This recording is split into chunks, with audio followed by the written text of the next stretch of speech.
Hi friends, welcome to TNPSC YouTube channel. இந்த வீடியோல நம்ம 2025 TNPSC குரூப் எக்ஸாம்ல கேட்ட ஒரு क्वेश्चन புத்தா பப்ளிகேஷனோட புது தமிழ் விரிவாக்க பதிப்பு புத்தகத்துல எங்க இருக்குன்னு பார்க்கலாம். இந்த பொறுத்த क्वेश्चन பாருங்க. இந்த அனுராகம் இது ரெண்டும் பாத்தீங்கன்னா இந்த புக்ல வந்து இல்ல.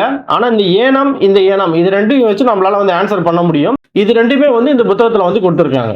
பேஜ் நம்பர் 34ல பாருங்க. ஏனம் மூணு சொல்லினா அப்படின்னா இதுக்கான அர்த்தம் வந்து மான் தோல் நிலைப்பேறு வலிமை. நமக்கு ஆப்ஷன்ல என்ன கொடுத்திருக்காங்க, மான் அப்படிங்கிறது வந்து இருக்கு. அப்ப சிக்கு வந்து ரெண்டு வர மாதிரி ரெண்டு ஆப்ஷன் இருக்கு, ஆப்ஷன் ஏ ஆப்ஷன் பி. அடுத்து இந்த ஏனம் ரெண்டு சொல்லினா இருக்கக்கூடியது. சோ இந்த ஏனத்துக்கு வந்து பன்றி, காட்டு பன்றி, கருவி, பாத்திரம், பாவம், குற்றம் இந்த மாதிரி அர்த்தங்கள்லாம் இருக்கு. நமக்கு ஆப்ஷன்ல என்ன கொடுத்திருக்காங்க அப்படின்னா பாவம் அப்படிங்கறத வந்து கொடுத்திருக்காங்க. அப்ப டிக்கு வந்து 1 வரணும். அப்ப சிக்கு வந்து 2, டிக்கு வந்து 1 இருக்கிற மாதிரி ஒரே ஒரு ஆப்ஷன் தான் இருக்கு. அப்போ ஆப்ஷன் ஏ தான் வந்து சரி.